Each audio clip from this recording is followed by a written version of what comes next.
Well, here it is. I'm gonna join the crowd and talk about digital versus physical video games. Here's the deal. When it comes to me personally and digital games, it's always been hard for me to purchase anything digitally. Music, videos, and that includes like streaming apps and stuff too. Like, I grew up just downloading the shit. I guess I'm admitting to being a thief. Well, you know what? I bought most of that stuff today, right? So now that I have the money, I go out and I buy the stuff that I couldn't afford and I downloaded in the past. But so for me, the idea of spending money on something that's not tangible, on something that's not actually a product that you can keep, is not what I want to do. I'd still do it, but I recognize that throughout the years, I would just wait for, and this was because I didn't have a whole lot of money, but like throughout the last 10 years or so, I've been waiting for consoles to die off and the new ones to come in, and then you go in and you buy all of the old stuff for cheap at GameStop. That's how I got a lot of my stuff. Or I would buy from people that I knew, like friends, siblings, whatever, who didn't want the stuff anymore, and I would tell them like, at least I got it. If you ever come over, there's your game, right? But when it comes to the physical ownership aspect, it is a physical copy, and that's the biggest difference. Is that your digital copies are dependent on someone else's computer on a server, and just like we've seen with old online servers throughout the history of the internet, shit goes down. I mean, look at the internet today, dead internet theory type stuff. Like, most of what I saw on the internet when I first started dialing up back in the late 90s isn't there anymore. I mean, the internet's different now. Everything used to require flash before. It doesn't anymore.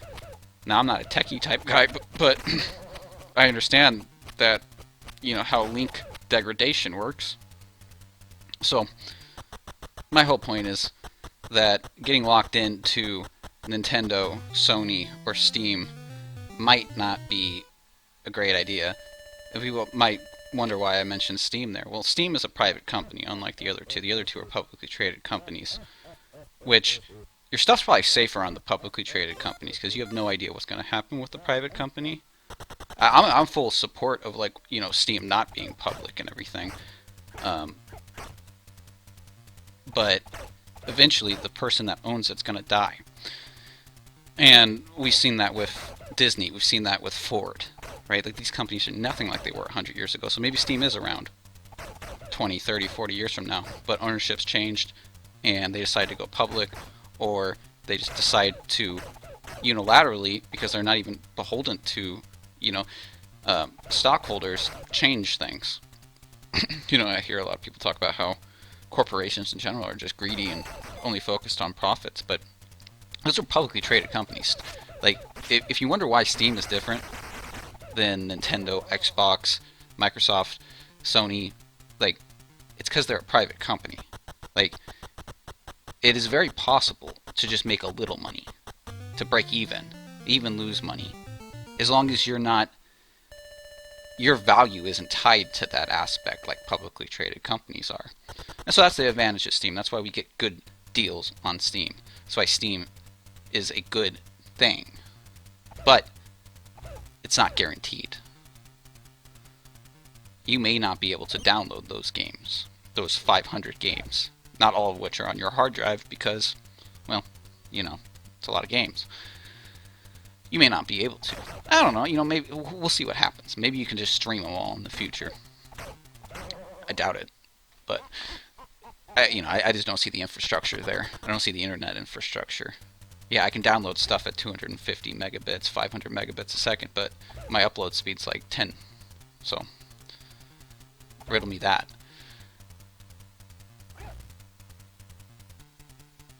But at the end of the day, it's a video about physical versus digital, and you know what? You do you.